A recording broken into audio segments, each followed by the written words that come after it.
ভারতের পশ্চিমবঙ্গের মুখ্যমন্ত্রী মমতা বন্দ্যোপাধ্যায় আবারও কেন্দ্রীয় বিজেপি সরকারের বিরুদ্ধে তোপ দাগলেন। জলপাইগুড়িতে এক জনসভায় তিনি বাংলাকে অর্থনৈতিকভাবে বঞ্চিত করার এবং বাংলাভাষী শ্রমিকদের ভিন্ন রাজ্যে অপমান করার অভিযোগ করেন।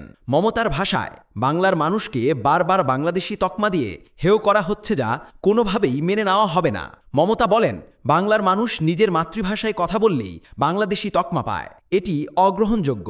রাজবংশী ভাষায় কথা বলাকে অপরাধ বানানোর প্রচেষ্টারও তিনি কড়া সমালোচনা করেন। তার ঘোষণা, বাংলার মানুষ মাতৃভাষা রক্ষা করবে, অন্য ভাষাও শিখবে, কিন্তু পরিচয়ের ভিত্তিতে কাউকে দমিয়ে রাখা যাবে না। আসাম থেকে আলিপুরদুয়ার, কোচবিহার, জলপাইগুড়ি ও শিলিগুড়িতে এনআরসির নোটিশের প্রসঙ্গ টেনে মুখ্যমন্ত্রী জানান, আদিবাসী মেয়েরাও রেহাই পাচ্ছে।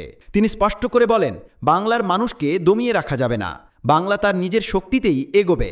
ইতোমধ্যে 24,000 শ্রমিককে ফিরিয়ে আনা হয়েছে। হিসেব অনুযায়ী বর্তমানে বাংলায় 1.5 কোটি বাইরের রাজ্যের শ্রমিক কাজ করছে এবং তারা সব প্রকল্পের সুবিধা পাচ্ছে। কিন্তু বাংলার মানুষ যখন অন্য রাজ্যে যান, তখন তাদের তাড়িয়ে দেওয়া হয়, মারধর করা হয়। এ অবস্থানকে তিনি সরাসরি বৈষম্য হিসেবে তুলে ধরেন। মুখ্যমন্ত্রী কেন্দ্রের বিরুদ্ধে একের পর এক অর্থনৈতিক অবরোধের অভিযোগ করেন। 100 দিনের কাজের টাকা, সর্বশিক্ষা মিশন, রাস্তা সংস্কার, বন্যা নিয়ন্ত্রণ প্রকল্প সবখানেই তহবিল আটকে রাখা হয়েছে বলে দাবি করেন তিনি। মমতার বার্তা স্পষ্ট, দিল্লির দয়া বা ভিক্ষা নয়, বাংলার উন্নয়ন করবে বাংলার মানুষই।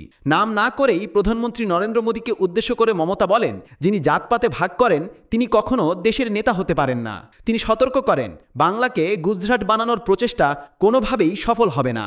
যতদিন তিনি বেঁচে থাকবেন ততদিন জয় বাংলা ধ্বনি উচ্চারিত হবে বলেও ঘোষণা দেন।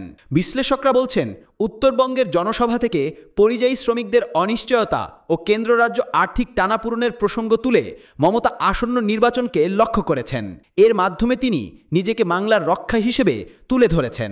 বিরোধীরা যদিও এটিকে নির্বাচনী কৌশল বলেই মনে করছে, তবে সমর্থকরা বলছেন, মমতার সরব প্রতিবাদ ভবিষ্যতে সমাধানের পথ খুলে দিতে পারে।